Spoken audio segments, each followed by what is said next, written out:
Hola a toda la audiencia de la Fundación Cañada Blanc, la que está aquí con nosotros y la que nos sigue por el canal YouTube. Hoy vamos a hablar de Europa ante una nueva geopolítica. Y para ello tenemos a dos personajes eruditos. Uno, José María de Ilza, doctor en leyes por la Universidad de Harvard. Tiene la cátedra Jean Monnet en el ESADE de Madrid, ha sido catedrático del INSEAD de París, en Londres, es el director de Política Exterior y el secretario general de ASPE. Y el otro personaje erudito es Andrés Rodríguez Pose, que es catedrático de Geografía Económica en el London School of Economics. Es el titular de la cátedra Princesa de Asturias en el London School of Economics, la única cátedra real que hay en Europa, y es el director del Centro Cañada Blanc dentro de la estructura del London School of Economics. Y además es el científico de ciencias sociales más citado probablemente de toda Europa y es asesor de la presidencia de la Comisión Europea y del Banco Mundial. Ellos me van a permitir que esta conversación va a ser un triángulo que se mueve entre los siguientes términos. De repente la palabra geopolítica ha emergido con todo su poderío. Eso no estaba en nuestra conversación hace un año o 2 años. La segunda es que la gente también se ha percatado de que la palabra geografía también es importante, que la geografía es importante. Y la última es que la historia nunca se repite, pero algunas veces rima. Y luego veremos con el profesor, que es especialista mundial en populismo, lo que eso significa.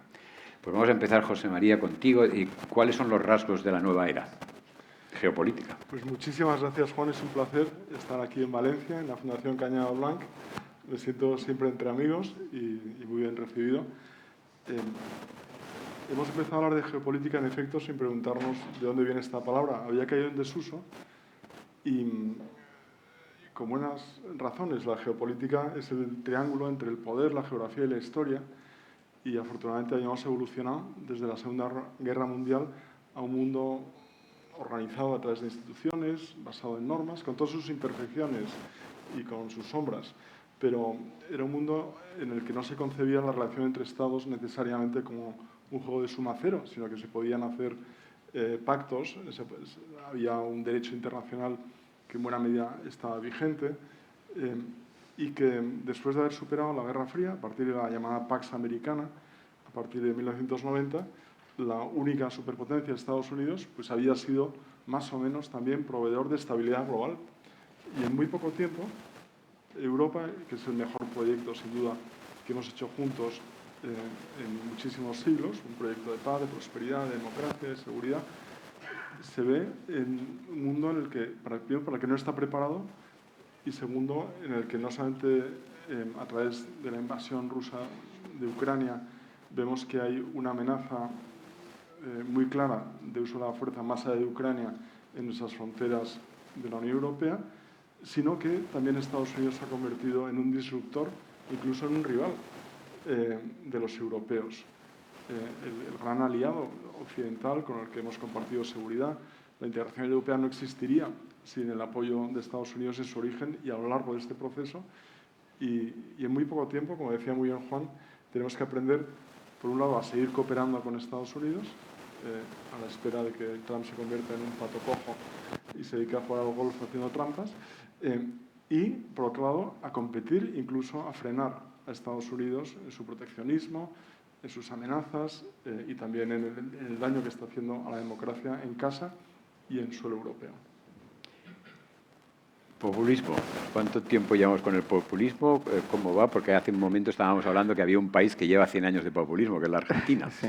Pero a nivel mundial, ¿cómo está la situación del populismo?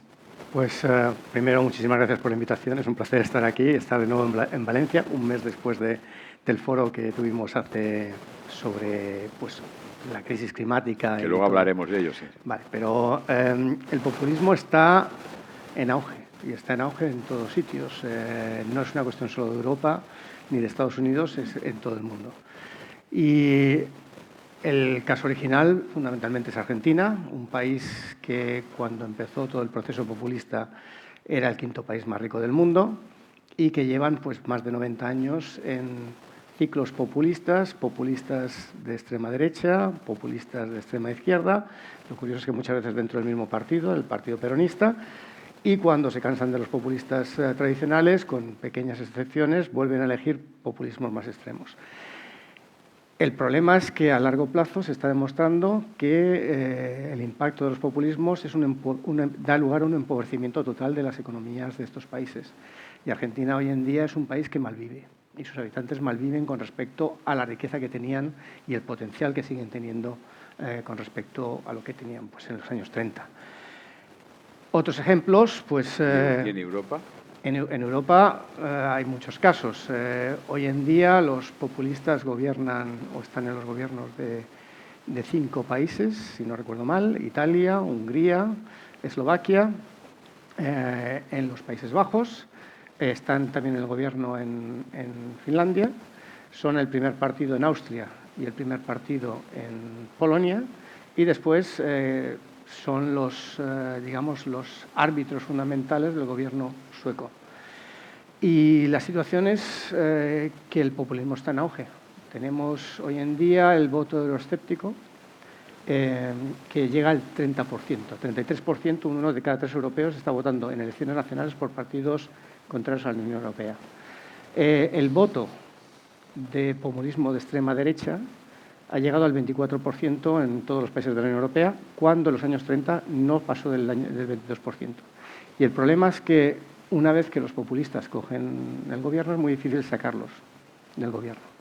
Tenemos el caso paradigmático, que es el de Italia, que un país que prácticamente no tenía gobiernos que funcionaban, pero el país funcionaba muy bien en los años 80, crecía mucho, se cansan de un sistema político anquilosado y deciden: vamos a elegir a un populista, el populista original, hoy casi simpático, que es Berlusconi, y después de Berlusconi se ha pasado, con una pequeña excepción que fue Romano Prodi, a un gobierno de la Liga y de los Cinque Stelle, populismo de extrema derecha y populismo no se sabe de qué, y después, como estos populistas no han conseguido hacer crecer Italia, se ha pasado a un gobierno de Meloni.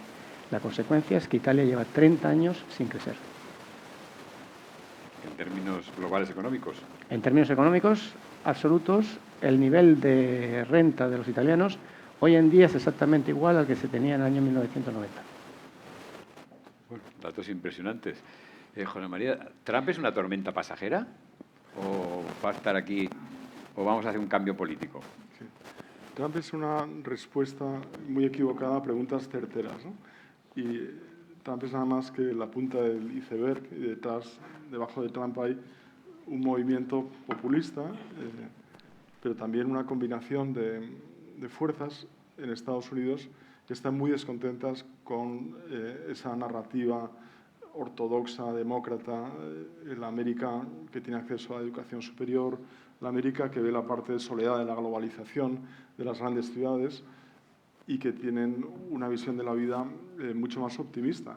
A Trump le han votado muchos de los que en la época de Nixon llamábamos la América olvidada, muchos trabajadores que antes votaban demócrata, que piensan que China, y creo que en eso tienen razón, no ha cumplido con las normas de comercio y se ha aprovechado de la globalización económica a su favor, que también sostienen que la revolución tecnológica en marcha, que ya ha cambiado nuestras vidas y lo va a cambiar todavía mucho más, no les está favoreciendo, que está creando todavía más desigualdad.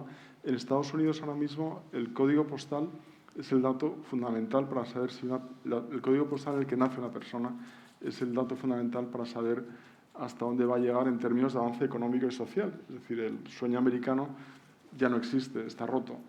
Y esa movilidad social no la encuentran muchos, ¿no? Pero a Trump también lo han votado libertarios, que quieren un Estado más pequeño, menos impuestos, menos regulación. La han votado muchos evangelistas, que no piensan que Trump es un ejemplo moral para sus hijos, ni mucho menos, pero que piensan que lo más importante es tener jueces muy conservadores en los tribunales, en el Supremo. Y también muchas personas pertenecientes a minorías raciales muy desencantadas con la manera en que los demócratas han practicado la política de identidades, también con el wokismo. Es decir, que yo creo que los demócratas hay que agradecerles en buena medida por parte de Trump el que le haya conseguido resucitarle y llevarle un segundo mandato. Entonces, Trump es un personaje inclasificable, ¿no? Que bebe pues, del aislacionismo de Andrew Jackson, de mediados del siglo XIX, otro populista, ¿no? El fundador del populismo en Estados Unidos, pero también del neoimperialismo de McKinley, ¿no? Que se quedó con Puerto Rico y con las Filipinas y con Hawái, ¿no? y por eso dice que quiere quedarse con Canadá, con Panamá, con Groenlandia, lo dice en serio.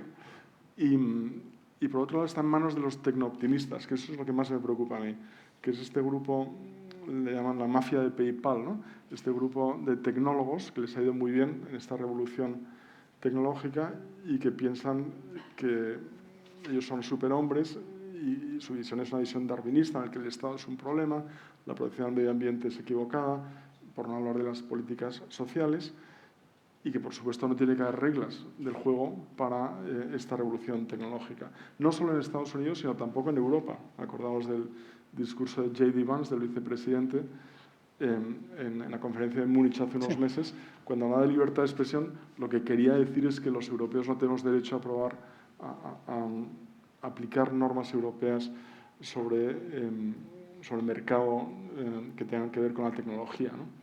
Esto es muy preocupante. Es decir, Trump, yo espero, porque sus 100 primeros días han sido un caos, la lleva a ser muy impopular, le han parado los mercados, le están parando los jueces.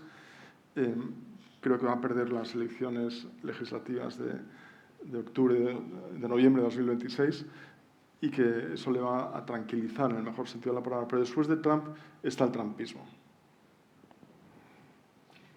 Simon Cooper, que es un periodista del Financial Times, escribió hace 15 días o 3 semanas que había 3 estructuras de política, de poder ahora, la política, la cultural y la económica, y que la económica eran, estoy leyendo literal, traduciendo, los grandes jefes de las grandes compañías, los políticos que regulan la economía y luego los que tienen grandes patrimonios. ¿Eso cómo distorsiona todo esto que hablábamos? Las preguntas difíciles las contestan. Bueno, intentaré, pero yo pensaba que era una pregunta para José María. No, pero bueno, yo creo que José ya ha dicho lo de los de bosses de big companies, ¿no? Los jefes de las grandes compañías, ¿no? No, has hablado de los 3 poderes.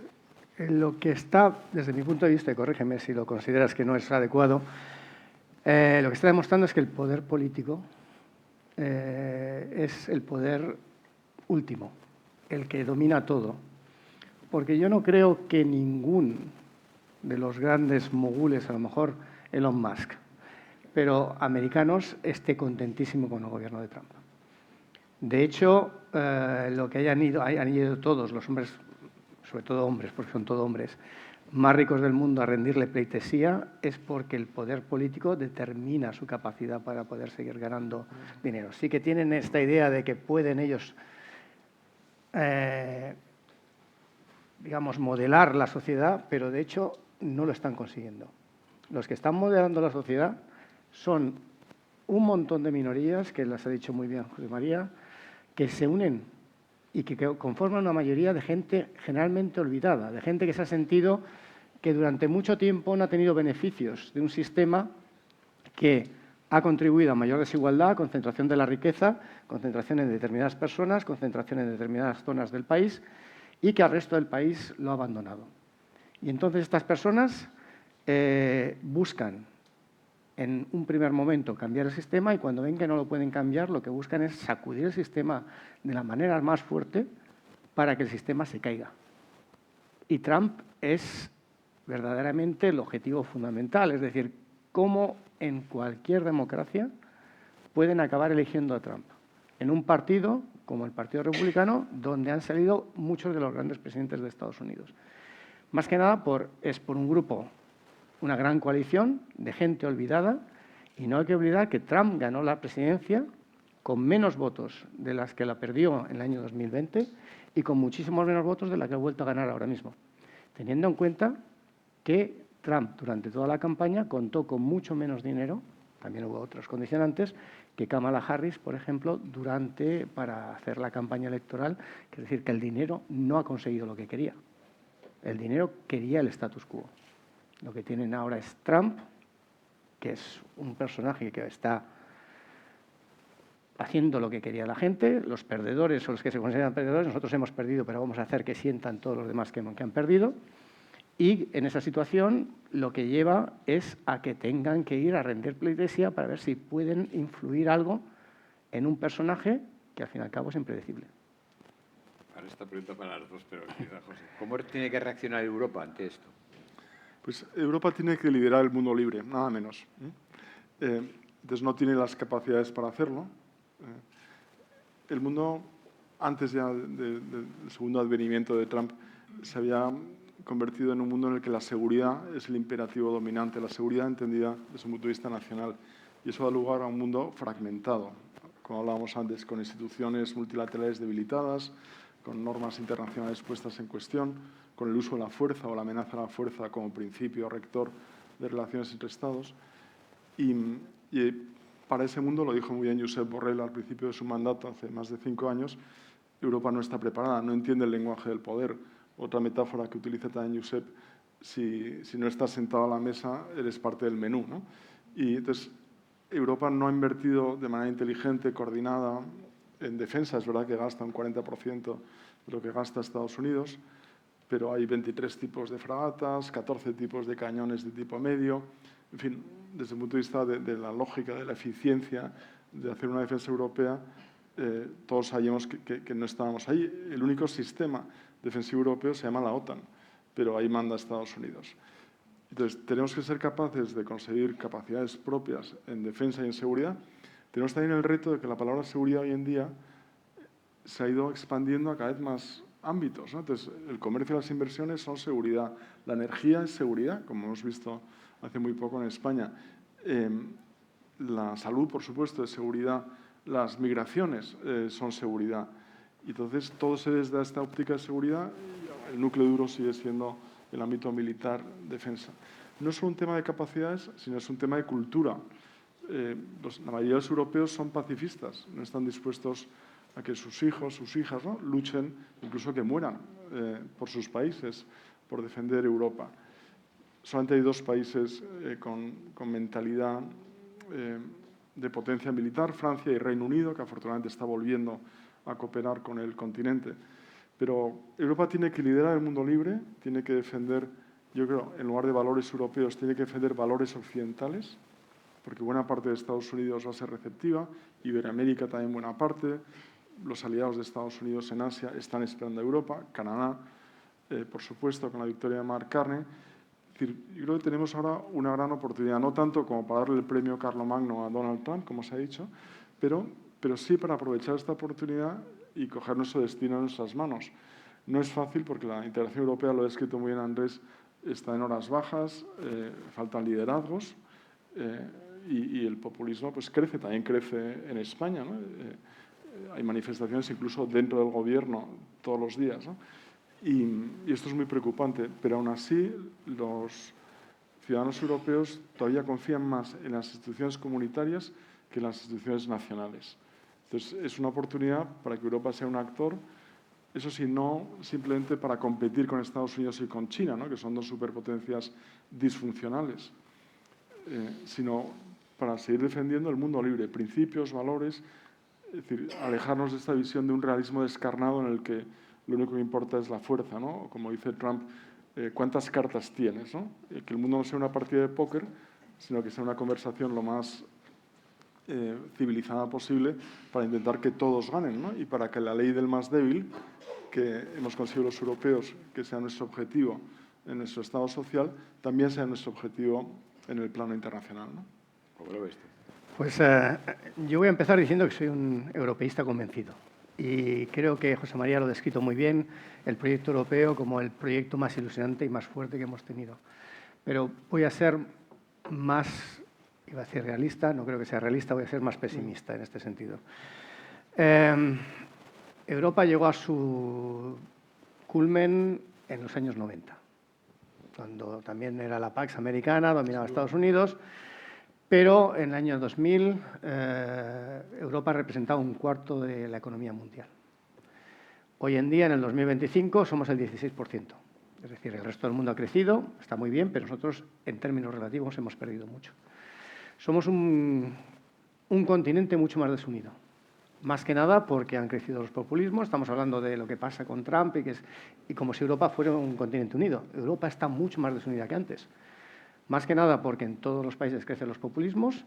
Si se dice, bueno, es que Trump nos va a servir como una inyección, también es que nos va a inyectar un suero contra el populismo. Que genera anticuerpos. Anticuerpos, como también lo fue el Brexit. Pero ayer, antes de ayer, estuvimos en elecciones en Rumanía, el primer candidato, 40% de los votos, uno de extrema derecha. En el Reino Unido, en Inglaterra, el jueves hubo elecciones locales, el primer partido, 30% de los votos, Nigel Farage. Y después somos un continente dividido, lo has descrito muy bien, en temas de defensa, de colaboración, de cualquier otro tema. Y tenemos dentro de nuestra política, mientras que los partidos tradicionales siempre buscaban la colaboración de unos con otros, un partido de corte populista, por definición, siempre busca enemigos. 3 tipos de enemigos. Nosotros contra las élites. Nosotros, los tres que estamos aquí, contra las élites que son todos ustedes, porque las definimos nosotros. Segundo, nosotros contra los que son diferentes. Y el tercero, nosotros contra el enemigo externo. Si yo llevo gobernando un país como Rusia durante 20 años y no he conseguido cambiar la calidad de vida de mis ciudadanos, lo que busco es invadir otro país para conseguir ese apoyo que me falta porque no he cumplido mis promesas. Y en Europa estamos así. Mientras que en el Parlamento Europeo, y solo por poner un ejemplo pequeño, los socialistas están en un grupo, los conservadores están en un grupo, los cristianodemócratas están en un grupo, los liberales están en un grupo y los verdes están en un grupo, los partidos, digamos que se llaman patriotas, de extrema derecha, etcétera, están divididos en 3 grupos y porque les obligan a crear grupos plurinacionales, si no tendríamos uno por cada país. ¿Por qué? Porque los de Alternativa por Alemania se definen contra la Unión Europea y contra el apoyo a los países del sur y los populistas italianos dicen que la Unión Europea se ha creado para beneficiar los intereses de Alemania y de Francia. Y así no se puede cooperar. Yo también comparto el europeísmo de Andrés, pero veo el vaso medio lleno, no medio vacío. Creo que Europa pues, ha cumplido 75 años este año, ¿no? Es difícil a los 75 años reinventarte, ¿no? Yo tengo 58 y me cuesta. Entonces, hay que verlo también con esta perspectiva histórica de la que hablábamos, ¿no? Y es verdad que yo creo, la Constitución Europea, ¿no? Que fue el último proyecto que intentó ser ilusionante y fracasó, no ha lanzado proyectos que realmente reactiven la integración, pero sí ha resistido crisis existenciales. Desde el 2008, los europeos hemos tenido 6 crisis existenciales y cualquiera de las 6 se podía haber llevado por delante del proyecto, las instituciones, el mercado, etc. Pensemos en la crisis del euro, que fue como rediseñar un avión sin aterrizarlo antes, ¿no? Con muchísimo coste, con sufrimiento, pero se consiguió, ¿no? Después la crisis de las migraciones descontroladas de 2015. Después Brexit como la primera manifestación de esta ola populista, ¿no? Que podía haber dividido mucho a la Unión Europea y no lo hizo, al revés. Yo creo que hay un dividendo del Brexit, de haber aprendido, ¿no? Después tuvimos el COVID, que sufrimos todos, y ahí quizá fue la reacción más brillante de la Unión Europea, no en los primeros momentos, pero sí a través del fondo Next Generation, el momento hamiltoniano, ¿no? de ir hacia ese primer paso en la unión fiscal. Y luego en Ucrania nadie esperaba una respuesta europea con más de 15 paquetes de sanciones por unanimidad, con la Comisión financiando por primera vez la compra de material militar, con esa asociación estrecha con Estados Unidos en la administración Biden. Y ahora tenemos la 6ª crisis, que se llama Trump, ¿no? Y que es una triple crisis económica, de seguridad y de democracia. Entonces, a mí me gustaría que la Unión Europea no gestionase a través de las crisis, ¿no? Que tuviese una visión estratégica y no defensiva. Pero yo estoy seguro que de esta situación tan incómoda, ¿no? de aranceles, de culpabilizar a Europa de ser un mal aliado, cuando es el mejor aliado, y ahí están todos los datos económicos que tiene Estados Unidos, mucho más que cualquier otro bloque del mundo, de poner en duda, ¿no? La legitimidad de las democracias liberales y apoyar desde Washington, desde la Casa Blanca, a la extrema derecha en Alemania o en Italia o aquí en España, ¿no? Yo creo que de esto los europeos vamos a aprovechar esta 6ª crisis existencial y saldremos aprendiendo cosas, no sé yo si creando realmente una unión de defensa. Tenemos que primero arreglar el motor económico, el mercado interior no funciona bien, hay que hacer un mercado de capitales, hay que hacer muchísimas cosas. Pero yo estoy confiado, creo que la Unión Europea siempre va a ser imperfecta, pero hay que compararla con el ideal que se llama Europa, que es el destilado de muchos siglos de civilización, ¿no? Europa es el nombre de nuestra civilización, es el oxígeno que respiramos, ¿no? Entonces, muchos otros países del mundo quisieran ser europeos, no quisieran ser estadounidenses. Yo creo que tenemos que aprovechar ese momento y se lo debemos además a nuestros hijos y a nuestros nietos, ¿no? ¿Cómo se puede aprovechar, para los dos, pero empieza Andrés, China y la India de todo este conflicto entre los dos grandes aliados transatlánticos? Bueno, China es la segunda potencia mundial económica, la segunda potencia militar y la potencia que ahora, dentro de todos sus problemas y todas, no siendo un régimen democrático, pues aparece como la más razonable de los aliados quizás más fiables, aunque bueno, me está mirando aquí José María diciendo, bueno, esto no...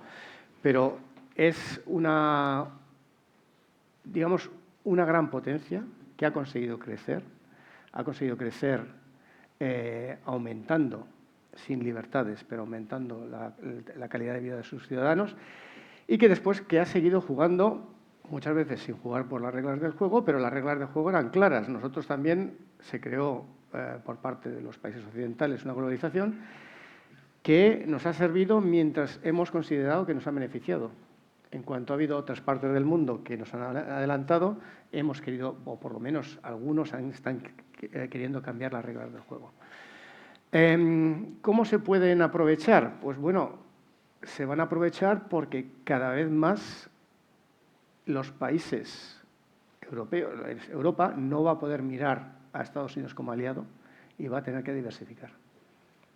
Y donde se puede mirar, cuál puede ser el contrapeso, es China. Y esto lo va a aprovechar China, porque China está extendiendo sus tentáculos por todo el mundo, sobre todo por los países en vías de desarrollo, pero también por muchos países europeos, y cada vez su presencia va a ser mayor. Este mundo polarizado que tenemos ahora es un mundo que no lleva ninguna relación, hay que tejer múltiples alianzas y hay que ver a China con cuidado, pero también hay que verla como un potencial aliado. ¿Y la India? La India está creciendo, pero todavía está muy lejos. Es, poderío militar y económico. La India es, si no me equivoco, la cuarta economía mundial. Sigue creciendo, pero es un país que está en clara expansión demográfica, con muchos problemas internos, con muchos problemas también en sus fronteras. Tiene conflictos con prácticamente todos sus vecinos, sobre todo con Pakistán y con China, y que tiene que todavía que centrarse en su conseguir y consolidar el proceso de desarrollo. También hay que tener en cuenta que todos estos gobiernos de los que estamos hablando, China es un gobierno autocrático, India es la mayor democracia del mundo, pero que se ha vuelto muy autoritaria en los últimos años, sobre todo bajo Modi, y después en un mundo en que las democracias cada vez más están en retroceso. Los años 90, los años 2000, fue el proceso en que todo el mundo pensaba que las democracias iban a dominar. Lo que hemos visto en Turquía, en la India, en muchos países africanos en los últimos años es que las democracias están batiéndose hacia atrás y no están intentando conseguir esa ventaja que podían tener de sistemas transparentes que incluyan a toda la población. José María, la política, la historia no se repite, pero rima. ¿Esto suena a los años 30? Porque hemos hablado de pérdida de los derechos civiles, los populistas van contra la diversidad. Sin duda, yo creo que hay paralelismos, ¿no? Josep Piqué siempre decía, la geografía siempre está ahí, la historia se repite, ¿no? Y hay que mirar un mapa, decía, ¿no? Y hay que leer libros de historia, o sea que tenía toda razón, pero si me permites un contrapunto, sobre todo en el tema de China, ¿no? China es la potencia en ascenso y es muy distinto hablar de China con Xi Jinping desde el 2012 que hablar del milagro chino con Deng Xiaoping, ese líder pragmático que ha conseguido sacar de la pobreza a casi 800 millones de personas en China.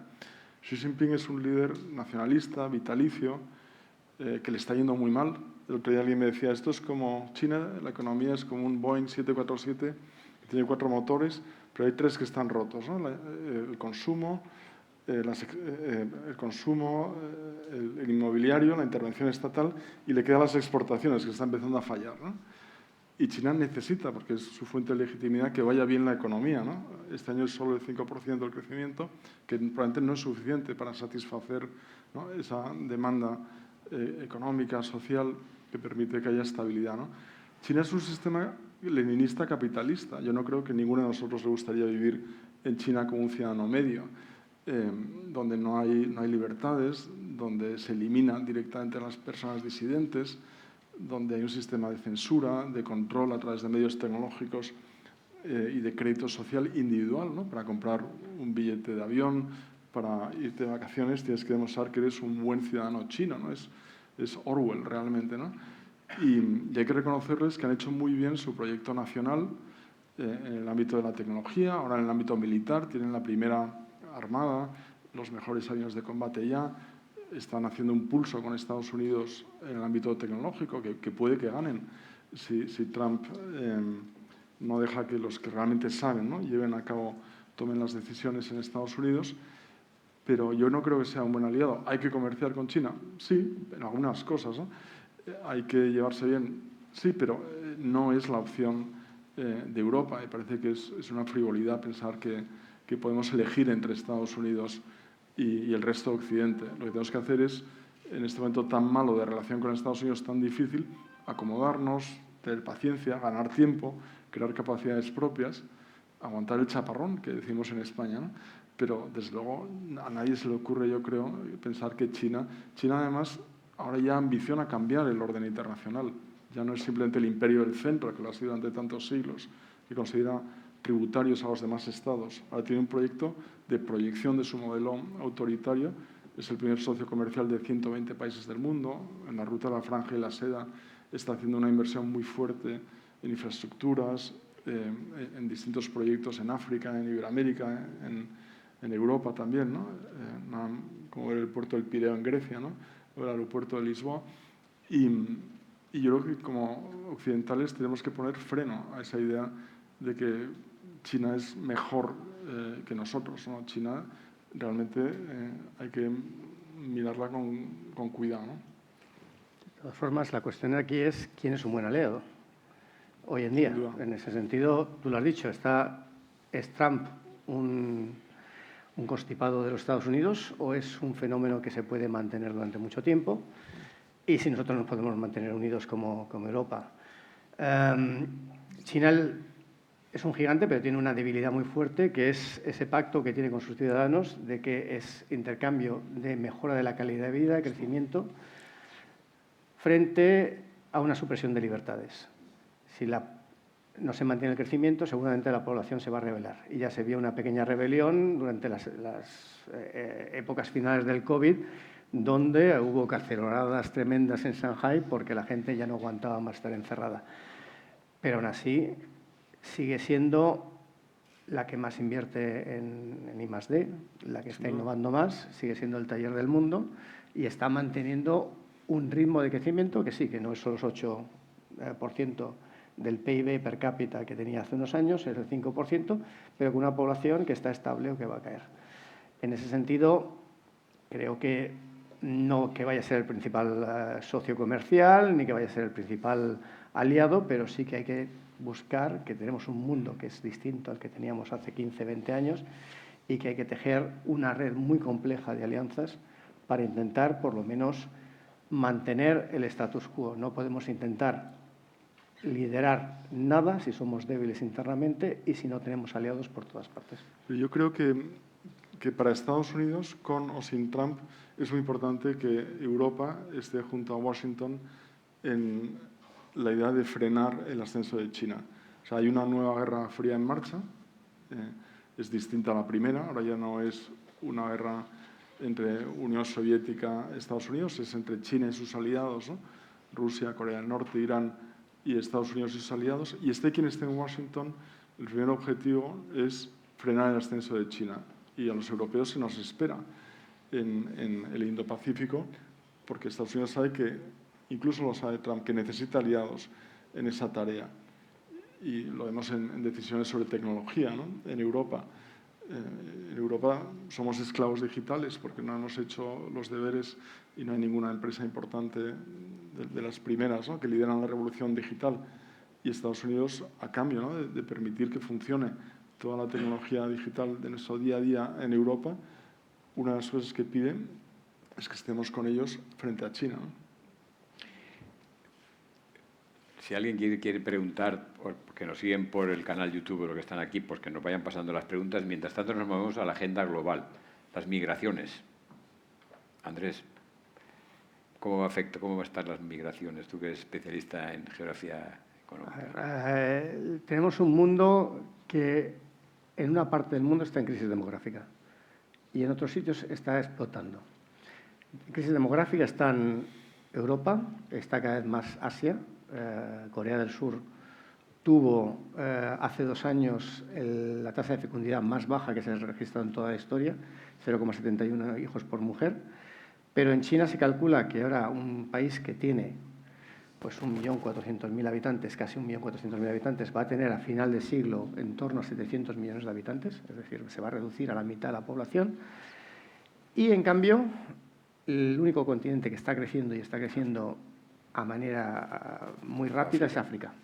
Y el África subsahariana, que es además el continente más pobre y un continente que lleva estancado. Hay en el mundo hoy en día 650 millones de personas que viven en lugares que tienen una renta per cápita inferior a la que se tenía en el año 2000. Y de esos 650 millones, 450 están en África. Aquí vamos a tener que enfrentarnos como el continente más cercano en que vamos a tener migraciones. Hay 2 opciones, o conseguir que África se desarrolle, y para eso hay que intervenir mucho más, pero hay que estar unidos y no vamos en esa dirección, o prepararnos que vamos a tener la presión migratoria que hemos tenido hasta ahora, va a seguir creciendo. Con gobiernos populistas, lo que vamos a tener es que vamos a mantener en gran parte un conflicto sobre el tema migratorio que va a polarizar cada vez más las sociedades, aún más de lo que tenemos polarizado. Y es un tema que no va a salir, y no hay alternativa. O conseguimos que los países más pobres se desarrollen, suban su nivel de vida, o vamos a sentir, lo queramos o no, tengamos muros o no tengamos muros, construyamos muros en el Río Grande o no los construyamos, que esa presión va a seguir creciendo. ¿Con los populismos la transición verde se va a ralentizar o...? La transición verde va a desaparecer. De hecho, Trump ya sacó a Estados Unidos de los acuerdos de París en su primer mandato, lo ha vuelto a sacar, y no hay que mirar más lo que está pasando dentro de la Unión Europea.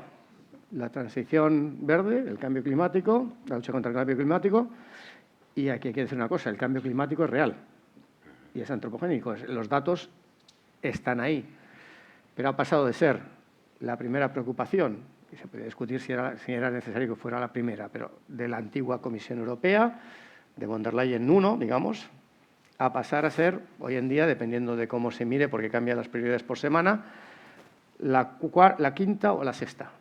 Antes de eso está todo el problema de competitividad, la seguridad, yo creo que seguridad primero, competitividad segundo, problemas de ahora el lugar de Europa en el mundo, y también todas las cuestiones de migratorias, etcétera, etcétera. Estamos en que cada vez la vamos retrasando más.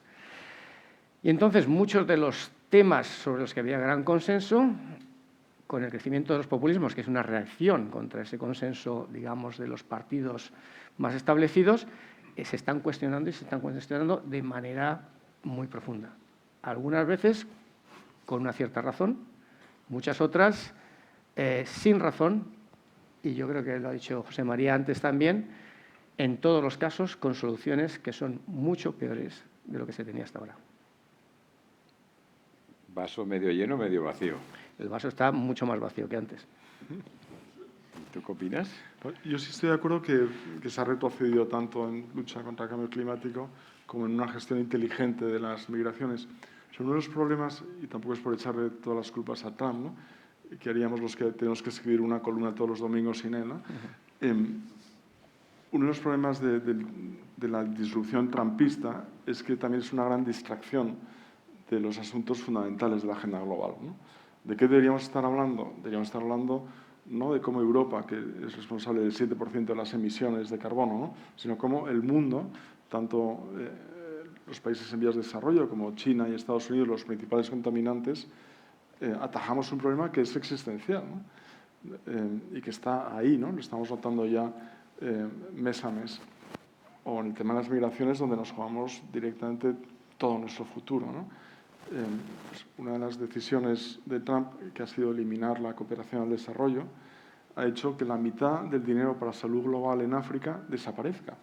Y hay países enteros en África que no se van a vacunar este año.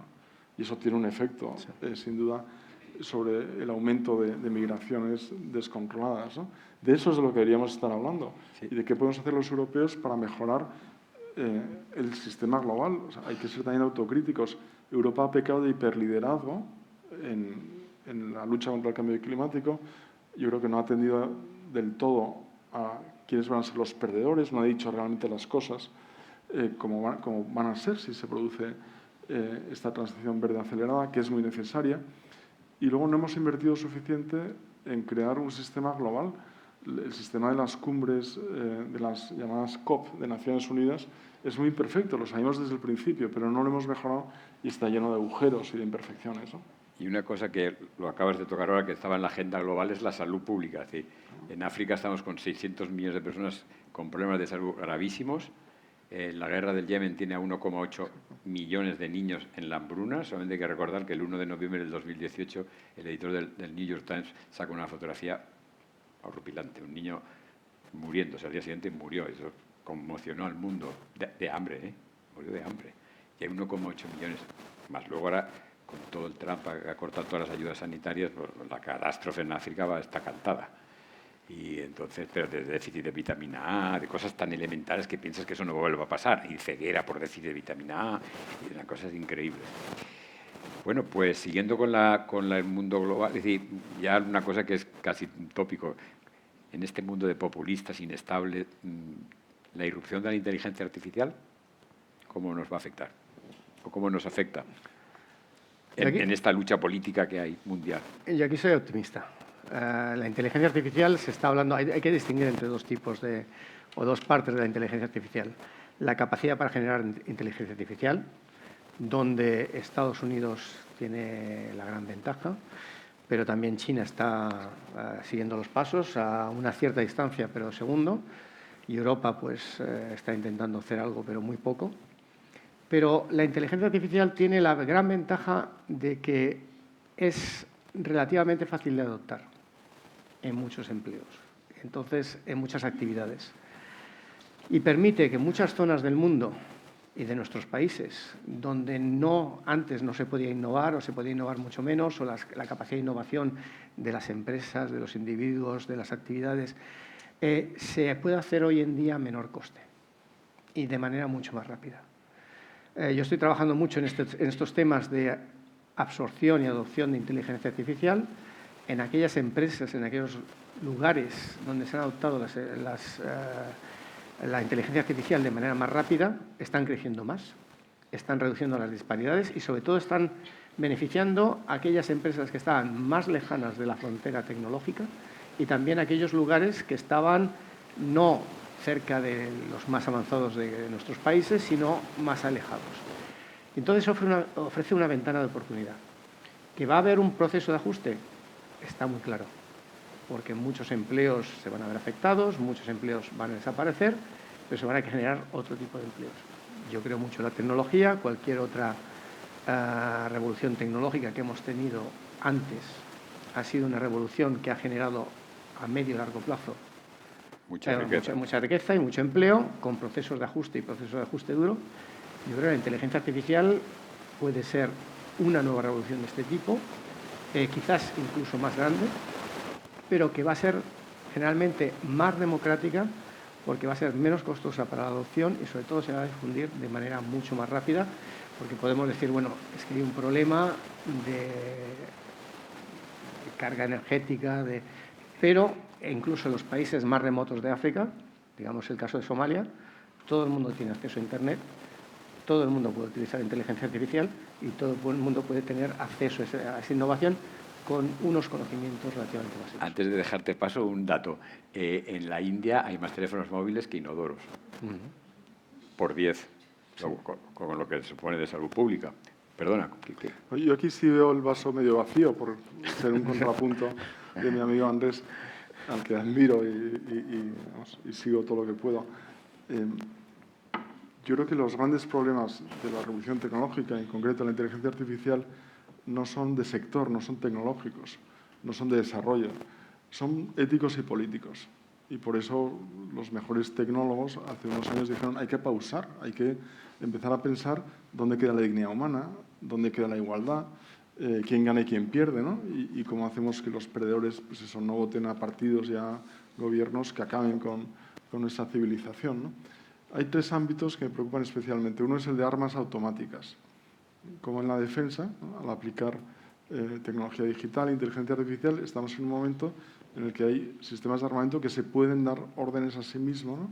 Y pueden escapar de nuestro control. Esto no es distópico, no es una serie de Netflix, ¿no? Esto puede ocurrir. El segundo ámbito, del que ha hablado mucho Michael Ignatieff, ¿no? Es que empieza a ser difícil distinguir lo que es verdadero y lo que es falso. Y eso no es tanto un problema de medios de comunicación, es un problema de la democracia. Porque si no sabemos lo que es verdadero y lo que es falso, simplemente es otra vez la ley del más fuerte, ¿no? Y el tercer ámbito es la igualdad. Por ahora, pero corrígeme, porque tú tienes y conoces mucho mejor que yo los datos, se abre una gran brecha, ¿no? Los que tienen acceso a la productividad, a las oportunidades que sin duda genera esta revolución tecnológica y a los que se quedan atrás, ¿no? Y esto produce ese choque, ¿no? Que hemos visto ya en Estados Unidos y que podemos empezar a ver más todavía en Europa, ¿no? ¿Hay alguna pregunta? Porque mientras tanto vamos a ver una que creo que debía ser el tramo final. Por una cosa de valores, de moralidad, de ética. ¿Cómo luchamos contra la pobreza?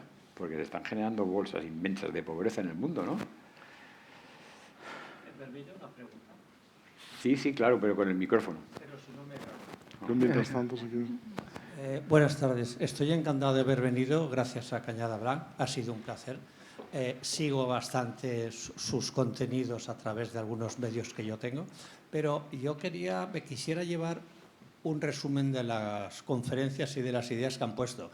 Si tenemos Estados Unidos, como muy bien lo han dibujado, si tenemos China, yo creo que soy un poco con la botella un poquito más llena que la mitad en cuanto a evolución tecnológica y todo lo de la ruta de la seda que ha hecho Xi Jinping. Lo que echo de menos es la estructura que tenemos que tener en Europa, porque con 6 crisis, con 6 grandes tormentas, incluso con el euro que estuvo a punto de desaparecer, no hemos sido capaces de montar algo conjuntamente, que no sea el euro. En el tema migratorio no somos capaces, en el tema de defensa no somos capaces, en el tema fiscal no somos capaces, en el tema político no somos capaces. Y decimos que somos el mejor centro del mundo. Vale. ¿Qué podríamos hacer siendo el mejor centro del mundo? Que yo estoy de acuerdo, para seguir siendo el mejor centro del mundo. Porque si dependemos, por un lado, de unos, de otros nos amenazan o tenemos otra dependencia, en realidad nosotros no somos autosuficientes. Y yo siempre he pensado que el que tiene el poder de una empresa no es el dueño, sino es la financiación, que son los que pueden controlar el capital, ¿no? Gracias. Bueno, no sé si responder a esta pregunta o la de la pobreza. No, o... esta pregunta y luego vamos a la pobreza. Bueno, pues, a ver. Empieza tú y luego José no se va a escapar. Bueno, yo voy a empezar con la de la pobreza y voy a seguir con esta pregunta. Sí. A ver, ¿qué es lo que pasa con la pobreza? ¿Somos más pobres que antes? No. No, digo el mundo. El mundo. ¿Somos más pobres que antes? No. El mundo es más rico que antes. ¿Pero la distribución? Y aquí, no, la distribución está mejor. De hecho, parece que soy el pesimista aquí, pero en el último cuarto de siglo hemos sacado a más gente a nivel global de la pobreza que en toda la historia de la humanidad. Lo ha dicho José María. Lo que pasa es que gran parte de esa gente que se ha ido de la pobreza está concentrada en una parte del mundo, que es Asia, sobre todo el este asiático, en China, el sudeste asiático, en el sur de Asia, en India y en Bangladesh, y por la ruta de la seda. En África hemos sacado muy poca gente de la pobreza Y en América Latina, en general, están peor que hace 25 años, con excepciones.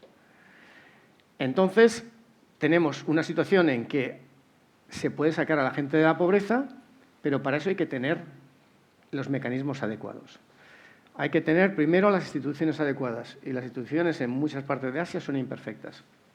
Pero tenemos gobiernos, por lo menos, que funcionan, que tienen planes, y se puede decir, bueno, no solo planes, no es necesario la planificación. Tú lo has dicho, el sistema comunista, más que leninista capitalista, es maoísta capitalista, pero es lo más capitalista que hay. El gobierno chino no controla lo que hace en cada una de sus regiones, ni cada una de sus ciudades, ni cada una de sus empresas. Lo que controla son los resultados, busca resultados. Y le da igual cómo se consigan los resultados. Y generalmente esos resultados no se hacen a cualquier coste, sino que en general después la población vive mucho mejor. La calidad de vida hoy en China, a pesar de que estoy totalmente de acuerdo que Xi Jinping en tema de democratización, que nunca ha existido en China, en tema de libertades ha sido un retroceso, pero yo que llevo viajando a China en los últimos 15 años, la calidad de vida de China, que ya me sorprendió por lo avanzado hace 15 años, en las ciudades, cuando sale al mundo rural es otra cosa, está mucho mejor hoy en día y se puede hacer. Pero se tienen las instituciones adecuadas y después se tiene el capital humano y se tiene también la inversión. ¿Qué es lo que hay en continentes como América Latina o continentes como África?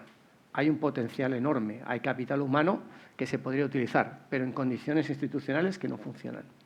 Cuando no funcionan los países, por mucho que se intervenga en cualquier tipo de políticas, por mucho que se invierta externo, que no va a ir la inversión, no se va a conseguir nada. Entonces, ¿cómo se genera esta estabilidad?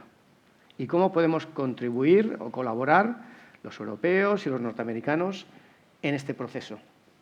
Desde luego, el sistema no es, como ha hecho Trump, que ha sido la primera medida, reduciendo o incluso prácticamente matando toda la ayuda y toda la inversión de Estados Unidos en los países en vías de desarrollo.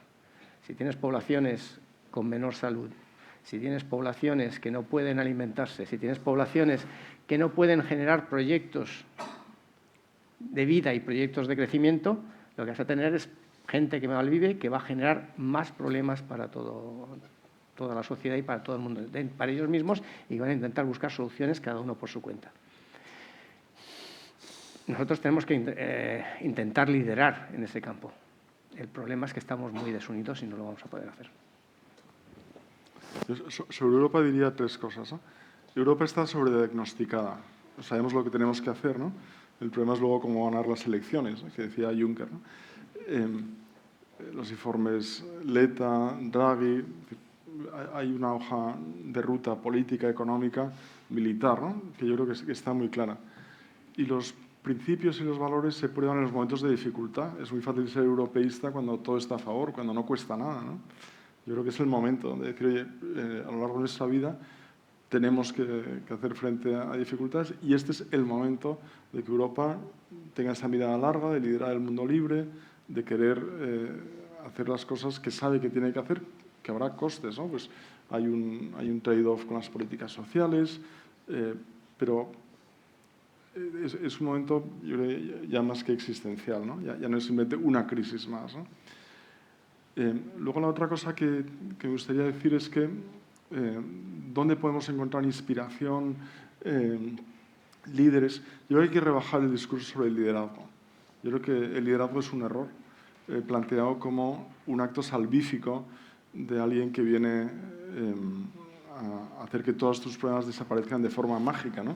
Es pensamiento infantil. Y por lo tanto, cuando la gente dice, es que no tenemos un líder en Europa, me alegro. Tenemos instituciones, tenemos un conjunto de líderes, son imperfectos, pero es mucho mejor de esta manera porque es una manera en la que el poder controla el poder, ¿no? Y no pensamos, otra vez cayendo en el modelo populista, que hay un líder que tiene las soluciones sencillas a problemas complejos y que acaba buscando enemigos externos para justificar su fracaso, ¿no? Y la tercera cosa, volviendo a Michael Ignatieff, muy rápido, hace poco en un debate, hace unos meses en Aspen Institute en Madrid, le preguntaron a Michael Ignatieff, una chica joven, ¿dónde encuentro yo esperanza? Porque con este mundo tan complejo. yo no quiero tener hijos, ¿dónde encuentro esperanza? Y Michael le dijo, es muy fácil, en el pasado, porque tus bisabuelos, tus abuelos, tus padres abordaron situaciones mucho más complejas que esta, y aquí estamos, ¿no? O sea, que tengamos esta perspectiva histórica también de todo lo que se ha superado para llegar aquí y que ahora nos toca a nosotros. Una pregunta que... Perdón. No, yo creo que lo que has dicho es muy justo y estoy totalmente de acuerdo. No queremos líderes, lo que queremos es ideas que compartamos todos. Y en ese sentido, el problema, y lo has dicho tú antes, y yo estoy totalmente de acuerdo, es que Europa no tiene ideas o no ha tenido las ideas que tenía antes, que no vengan de líderes. Estamos reaccionando. E incluso dices, bueno, es que tenemos el informe Draghi. El informe Draghi es decir, ¿qué es lo que no tenemos en Europa? Pero en Europa tenemos mucho potencial. En Europa lideramos en muchos sectores. El sector farmacéutico es fundamentalmente europeo. El sector de la biotecnología es fundamentalmente europeo, más que estadounidense o de otros sitios del mundo. Y en cambio se dice, bueno, es que tenemos que hacer lo que no tenemos. No, lo que tenemos que hacer es confiar en nosotros mismos. Es decir, aquí hay mucho potencial, utilizar el capital humano que tenemos, utilizar la libertad que se tiene para generar un dinamismo y que abarque a todos. El problema es que si decimos, bueno, lo que queremos es imitar y competir en inteligencia artificial, yo lo veo como geógrafo, que me preocupan las desigualdades territoriales, que si eso lo vamos a hacer a nivel europeo, no tenemos Europa, porque vamos a tener que invertir en un sitio y va a ser París o va a ser el sur de Alemania. ¿Y cómo vamos a convencer a los rumanos, a los polacos, a los bálticos, a los griegos, a los españoles, de que nos compensa vivir en esa Europa? Lo que tenemos es que buscar el potencial que tenemos en cada lugar y utilizar ese potencial para construir algo mucho mejor. Esta idea de crear el pegamento que nos ha unido siempre, basado en una serie de valores, pero también basado en una prosperidad conjunta y una prosperidad que es mucho más equitativa que la que se ve en cualquier otro lado del mundo. Probablemente es por deformación profesional, pero dicen de mirar al pasado. Yo soy un lector empedernido del origen de las especies de Darwin. Y allí la fuerza motriz nunca es que el grande se coma al pequeño, porque el que dice eso no se lo ha leído. La fuerza motriz de la evolución es la colaboración, no el hiperliderazgo, es colaborar. Y eso no es abuelos, bisabuelos, estos centenares de miles de años o millones para atrás, ¿eh? Y entonces, pues, es así. Esta pregunta, otra vez, y acabamos. Una pregunta que viene de YouTube. ¿Ha llegado a su fin la Unión Europea por no ser un proyecto pensado para tantos y tan dispares socios? La Unión Europea, desde que nació, ¿no? Ha escuchado cómo distintos agoreros, ¿no?, anunciaban su final, ¿no? Y yo creo que teníamos que estar ya vacunados, ¿no? Lo que tenemos que hacer es tomar nuestro destino en nuestras manos, aprovechar nuestras capacidades. No hay mejor horizonte, es que no hay otro. O somos europeos o no somos, ¿no? Entonces... Una pregunta de ahí. Lo corta porque estamos ya llegando al tiempo. Sí, buenas tardes. Hola, José María. Bueno, me llamo Raquel Jorge y soy investigadora asociada en el Real Instituto Elcano y dirijo también la Oficina Europea ahora de la Asociación Española de la Economía Digital. Entonces yo quería ir por esa pregunta porque yo creo que más que tecnooptimistas o tecnopesimistas debemos ser tecnoresponsables y por una razón. Y justamente esto va muy al hilo de la integración del mercado único europeo y del título del evento, que es Europa ante la encrucijada geopolítica. El 13 de enero, el Departamento de Comercio de Estados Unidos, todavía bajo administración Biden, que no bajo administración Trump, emitió un comunicado por el que dividía a los 27 Estados miembros de la Unión Europea en 27 realidades totalmente distintas. Aplicó todavía Biden, y lo ha continuado Trump, la estrategia de divide y vencerás. Lo que ha hecho ha sido básicamente decir que cualquier empresa estadounidense que quiera limitar la exportación de sistemas de inteligencia artificial o microelectrónica a Europa lo va a limitar según el país del que estamos hablando. España sale beneficiada porque está en el taller 1, el grupo 1, pero Portugal no. Y tampoco Polonia, que ha sido un país tradicionalmente atlanticista, un país que ha sido más proclive a las relaciones con Estados Unidos que, por ejemplo, Francia, que mira más por la soberanía europea. Entonces, aquí mi pregunta sería, ya no solamente la cuestión de si la Unión Europea tiene líderes o tiene ideas, para mí sí que tiene ideas, afortunadamente, porque está el informe Draghi, está el informe Letta, también está el informe ITOR sobre innovación y tantos otros más. Para mí el problema es realmente la disposición de los 27 Estados miembros a trabajar conjuntamente para promover una mayor integración. Para mí ese es el problema, no es la falta de ideas ni es la falta de líderes. La cuestión de liderazgo la podemos debatir, pero para mí la cuestión es la disposición de los Estados miembros. Pues voy a acabar diciendo una frase de un norteamericano fantástico que fue embajador en París y que todos nos gusta, porque a nosotros nos gusta la diversidad y que todo el mundo piense igual y que cada uno crea en lo que quiera, que decía, que era Benjamin Franklin, yo no quiero, el que cede libertad por seguridad pierde la libertad y la seguridad. Luego estamos todos por la libertad. Muchas gracias por haber venido, ha sido un placer tenerlos y hasta pronto.